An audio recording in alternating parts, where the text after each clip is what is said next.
Los protagonistas de la noticia en Notimundo. Son ya exactamente las 18:59 y lo mencionamos, ya nos acompaña el licenciado Leonardo Lasso, exsecretario de Comunicación de la Presidencia de la República. Hay importantes temas que tratar con él, precisamente sobre la crisis institucional y de seguridad que se encuentra agravada en el país, si el gobierno ha cambiado de rumbo o sigue estancado, qué es lo que sucede en el ámbito comunicacional, qué mensaje le está brindando la Presidencia de la República y precisamente el primer mandatario al país con todo lo que sucede. Ya damos la bienvenida a esta hora al licenciado Leonardo Lasso, que nos acompaña en este espacio. Muy buenas noches, gracias por acompañarnos. Es importante saber cuál era la relevancia que le daba el presidente Guillermo Lasso a la comunicación de la presidencia. La comunicación precisamente que cumple un rol primordial como mensaje que se emite a todos los ciudadanos. Buenas noches, bienvenido. Hola, buenas noches. Sí, bueno, yo me he expresado varias veces sobre el tema y creo que el país tiene claro que el gobierno no entiende la comunicación, no le ha dado a la comunicación el nivel estratégico que se requiere, mucho más en un nivel de crisis como la que vive el Ecuador, ¿no? De modo que buena parte de los problemas que tiene el gobierno vienen de no saber comunicar, esto es, de saber cuáles son los temas prioritarios, cuáles son las demandas de la gente, responder a esas demandas y comunicarlas con efectividad, ¿no? Buscando los canales adecuados y con potencia, como lo puede hacer un gobierno si se lo plantea. Pero tiene una comunicación dispersa, con muchas metidas de pata, sin relevancia de unos temas, se comunica por igual. El haber incautado 4 pistolas que tomar una medida grande, se improvisa mucho, en fin, entonces hay un manejo comunicacional flojo. Pero bueno, espero que ahora la nueva secretaria que acaba de entrar pueda ser capaz de organizar un poco eso y le vaya mejor, ¿no? Ojalá. ¿Cuál es el mensaje precisamente ante este cambio continuo de secretarios de comunicación? Usted mencionó ya hace poco, pues tenemos nueva secretaria, el secretario anterior también pues nos deja con ciertas dudas de lo que sucede al interior del Palacio de Carondelet. Usted estuvo desde junio a octubre del 2022, entre otros funcionarios que han pasado precisamente por esa secretaría. ¿Qué es lo que usted evidencia o qué es lo que hace falta precisamente para que el primer mandatario pueda pues manejar de una manera correcta y que los ciudadanos no tengamos esa sensación o percepción de que algo no anda bien en la presidencia de la República o que no existe una agenda política, un proyecto, una hoja de ruta, por decirlo así, en cuanto a las decisiones que se toman desde el Poder Ejecutivo? Bueno, usted acaba de dar en el núcleo de la respuesta, ¿no? La comunicación de gobierno obedece a las decisiones que el presidente y los ministros y el gobierno toma. Esto tiene 2 niveles. Uno, el nivel político, es decir, toda la interacción con los otros poderes y liderazgos de la sociedad. Esto es con la asamblea, con la justicia, el poder electoral, con los liderazgos de cámaras, empresarios, de líderes sociales. Y el otro es la gestión. Y en la gestión, y en los 2 niveles, hay que dar respuesta a las principales demandas de la gente y esos deben ser los ejes fundamentales de la comunicación. En este momento, el Ecuador demanda un tema por sobre todos los demás, que es seguridad. Y el gobierno lleva ya mucho tiempo de haber hecho anuncios, de haber creado una secretaría. Eso fue como julio, agosto del año pasado. En octubre, en una entrevista, o final de septiembre, en una entrevista en TC, el presidente mostró un documento, un libro que decía que era el Plan Integral de Seguridad, y cuando Rafael Cuesta le dice que le entregue, él dice, no puedo todavía. De ese documento hasta ahora, ni usted ni yo sabemos acciones concretas. ¿Qué ha hecho el gobierno en términos de inteligencia? En términos de tecnologías, hay inhibidores de celulares en las cárceles, hay seguimiento telefónico a grupos de delincuencia que organizan desde las cárceles todo esto que vemos día a día. ¿Qué se ha hecho en equipamiento? ¿Qué se ha hecho en compras? ¿Qué se ha hecho en planes operativos? En capacitación y reforma de la policía, en interacción con la sociedad. En el Ecuador hay alrededor de 70,000 guardias privados. Hay más guardias privados que policías. y eso no están integrados a ningún sistema. El ECU 911 tampoco da una respuesta real con sus sistemas de cámaras y seguimiento porque no hay una coordinación adecuada con el resto de fuerzas de seguridad. En fin, si no hay eso, ¿qué comunica uno? ¿Cómo comunica uno? Lo que termina pasando es que uno en comunicación es solo defensivo, es decir, hay otro evento que pusieron un coche bomba, que le pusieron explosivos a un joven en una joyería, y entonces uno termina respondiendo a la realidad, y esa es la peor forma de comunicar. Yo siempre digo, ¿no? La peor estrategia en comunicación es la estrategia defensiva. Uno en comunicación tiene que mandar en el juego, tiene que poner agenda, y eso supone hacer cosas para poder comunicar.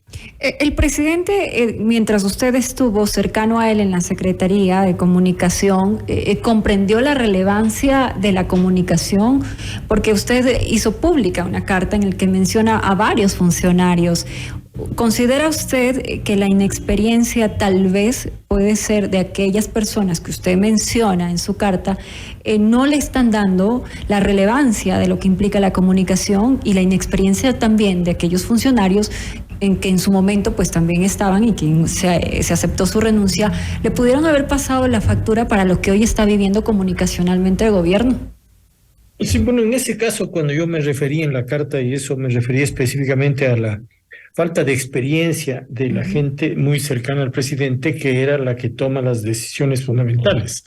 Y uno no puede poner a gente inexperta en los mandos clave, en nada en la vida. Es decir, mucho menos en un gobierno que es el espacio más complicado, ¿no? El gobierno central maneja ministerios, empresas públicas, instituciones, maneja un medio millón de personas que trabajan para el gobierno, para el Poder Ejecutivo. Entonces, yo cuestioné esa inexperiencia, y esa inexperiencia le pasó factura. Pero más allá de eso, creo que hay un problema núcleo, que es el que le digo. Si no hay un plan claro de qué hacer sobre las principales preocupaciones ciudadanas, que son seguridad, y en segundo lugar, empleo, pobreza, economía. Y las dos van muy conectadas, porque cuando hay niveles altos de inseguridad, de desempleo y de pobreza, la inseguridad se incrementa. No estoy diciendo con eso, por favor, que los pobres son delincuentes en absoluto, pero esa extrema necesidad hace vulnerable a la gente para entrar en espacios y ser cooptada por el narcotráfico, por la trata de personas, por el crimen organizado, ¿no? Hoy el presidente se enfrenta a este posible juicio político, bueno, que está caminando. Sin embargo, se habla de su posible destitución, el tema de seguridad, que usted ya lo ha mencionado, la crisis institucional, precisamente entre esa ruptura que existe entre el Ejecutivo y el Legislativo, también una acción de protección por parte del representante del Consejo de la Judicatura. Aquí hay una fricción realmente terrible, donde pues deberían unirse las funciones del Estado para mejorar las condiciones del país. ¿Cuál es la imagen y la percepción comunicacional que usted tiene sobre estas instituciones del Estado que pues están en este choque con el Ejecutivo? Claro, el choque de trenes no produce nada en la vida, ¿no? Y creo que si bien desde el primer día se vio que había una asamblea integrada por fuerzas opositoras y duras con el gobierno, y una gran debilidad del gobierno al tener un bloque muy chiquitico de apenas 12 asambleístas, llegar a algo más de 20 con alguno que otro aliado. Entonces, si esa era la situación, el gobierno debía definir una estrategia clara. En su momento pudo haber ido a la muerte cruzada cuando, saliendo de la vacunación, estalló la primera cárcel, y estallaron cárcel en Latacunga y Guayaquil, y yo creo que allí, cuando el presidente tenía entre 75 y 80 puntos de aprobación, él podía haber ido a esa figura constitucional y reconfigurar la asamblea. Podría haber ganado perfectamente esas elecciones por el apoyo, como argumento de seguridad, y cambiar el equilibrio de fuerzas. A estas alturas me parece que tiene una situación muy difícil, y más allá de las consideraciones jurídicas de si es factible o no esta acusación de peculado y si se puede probar o no, esto es un juicio político, y si reúnen los votos lo van a destituir. Y mi impresión es que varias de esas fuerzas están ya tremendamente molestas con el gobierno, porque además el presidente ha cometido el error de salir a retarles, a ofenderles públicamente, cosa que no es precisamente la mejor línea de acción, sobre todo cuando uno está tan debilitado en apoyo político. ¿Qué le queda al presidente ante la situación que enfrenta? ¿Qué le queda también a la nueva Secretaría de Comunicación que ha asumido pues este rol de defensa comunicacional, por llamarlo así, ante lo que se viene? Bueno, el presidente, a él, se ha escuchado que él ha decidido ir a enfrentar el juicio político y de alguna manera ha dejado entrever que si ve una situación adversa en la Asamblea, él podría estar decretando la muerte cruzada. Yo creo que todo eso es un error, es decir, el ir a la Asamblea va a ser un escarnio. Un circo romano, por llamarlo así. Va a ser un tema muy feo, muy doloroso para él mismo.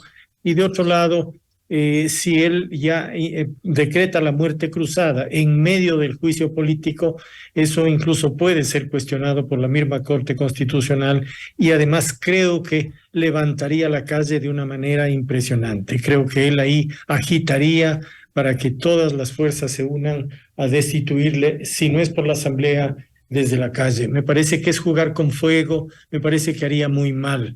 Entonces yo he dicho hace algunos días ya en una entrevista, yo creo que el presidente debería dar un paso al costado y dejar. Este momento ya carece de todo el apoyo político y me parece que en esas condiciones es muy difícil el que él pueda sobrevivir al juicio y salir adelante con el gobierno. Ahora, siempre es posible y en eso están tratando de negociar, de buscar votos de apoyo. No quiero hablar de hombres del maletín, eso porque no tengo ninguna información, pero veamos si consiguen votos como para evitar que se lleguen a los 92 que se necesitan para la destitución. En cuanto a la nueva secretaria, le deseo éxito. No es un escenario nada fácil, un escenario sumamente difícil en el que asume. Yo no sé qué haría, honestamente, sentado en la Secretaría en este momento.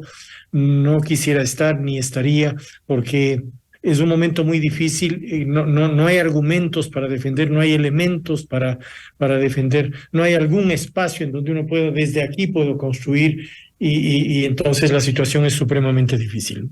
Hay algo también que pues deja un mensaje a la ciudadanía, la renuncia de ciertos funcionarios, uno de ellos pues y muy cercano, que ha apoyado al presidente desde anteriores campañas y que pues asumió roles importantes dentro del gabinete, es el caso de Juan Carlos Holguín, que nos tomó por sorpresa muchísimos considerar pues su renuncia. ¿Usted cree que también esto da un mensaje a los ciudadanos de que algo no anda bien al interior? Sin duda, porque yo creo que Juan Carlos Díaz se iría cansado de luchar tan fuerte en un contexto muy adverso, ¿no? Él ha hecho un trabajo bastante bueno, creo yo, a pesar del contexto internacional que es muy difícil, pero sin duda, si no hay un apoyo político sólido, el trabajo de él se queda muy suelto. Y luego estar en esta situación como canciller también es una tarea muy dura, porque él está recibiendo llamadas de multilaterales, altos funcionarios, cancilleres de todos los países, bancos, tenedores de deuda del Ecuador, medios internacionales que le estarán preguntando, bueno, ¿qué pasa con el juicio? ¿Qué pasa con el presidente? ¿A dónde va la democracia en el Ecuador? Entonces, estar atendiendo eso día a día sería muy duro, y creo que Juan Carlos pues ya dijo, mejor retomo mis actividades personales y me voy, ¿no? Licenciado Lazo, otro de los temas también que tocábamos al inicio y que nos preocupa a todos es el tema de seguridad. Dentro de su carta también usted mencionó en su momento a uno de los funcionarios, el señor Ordóñez. Habla de que no tiene un plan estratégico, que no maneja el tema y que ha generado las fricciones. Y esto es importante y es relevante porque la persona que maneja la seguridad está manejando la vida de todos. Claro, así es, así es. Yo, digamos, es una tarea muy compleja, necesita mucho recorrido, es bien complejo el manejo de seguridad. Y creo que están patinando, ¿no? Creo que no han logrado salir con una estrategia y sobre todo empezar a mostrar resultados concretos, avances, esto que le decía, que nos digan qué hay ya operando en tecnologías, qué hay en servicios de inteligencia. Diego Ordóñez, alguna vez que conversamos, me decía, él tiene claro lo que hay que hacer, hay que trabajar inteligencia, todo el manejo de seguridad arranca de un sólido trabajo de inteligencia y en el uso de tecnologías, control de fronteras, manejo en las cárceles, etcétera. Bueno, sería bueno saber cuáles son los avances en esos dos que son los temas fundamentales. Inteligencia y tecnologías. No se ven resultados concretos y de ahí la situación que percibimos todos, que es cada día más difícil y la gente vive muy asustada y eso está frenando la economía, pero con un freno de mano es realmente duro. Yo he estado la semana pasada en reunión acá con empresarios de Cumbayá, Tumbaco, y el pánico es terrible. La gente ya no pide comida a domicilio porque tiene miedo del repartidor, mucho menos salir en la noche, se cancelan fiestas, no les dan permiso a los hijos para salir en la noche, es decir, vivimos, en algunos casos me decían, estamos peor que en la pandemia, me decía algún dueño del restaurante. Bueno, habrá muchas cosas por mejorar y es importante también tocar cómo la sociedad civil, las cámaras, en este caso la Cámara de la Industria de la Construcción, pues ha creado un Consejo Estratégico de Infraestructura, una unidad técnica, pues integrada por ingenieros, arquitectos y gente pues de vasta experiencia en la obra pública, precisamente para ir mejorando desde los cabildos. Eso es importante. Ustedes pues se ha presentado ya una propuesta para el nuevo alcalde que asumirá pues sus funciones ahora en mayo, para que tenga también la posición y tenga la visión desde otras ópticas, desde otras posturas, para mejorar la calidad de vida de todos los ciudadanos y en especial la de los quiteños, de quienes residimos aquí. Así es, sí, el Consejo Estratégico de Infraestructura es un organismo adscrito a la Cámara de la Construcción, que lo que busca ha juntado un gran grupo de expertos, hay exministros de obras públicas, técnicos internacionales, hay un muy buen grupo de trabajo y hay un modelo en Chile que nos está sirviendo de guía. Y la idea es generar unas propuestas estratégicas bien pensadas, ¿no es cierto? Lo que le hemos presentado la semana pasada al alcalde Pavel Muñoz es un paquete de prioridades de la ciudad, pero que incluye las reformas de ordenanzas, las correcciones que hay que hacer en los procesos de trabajo, los problemas que tiene el municipio, es decir, no es solo unas bonitas ideas.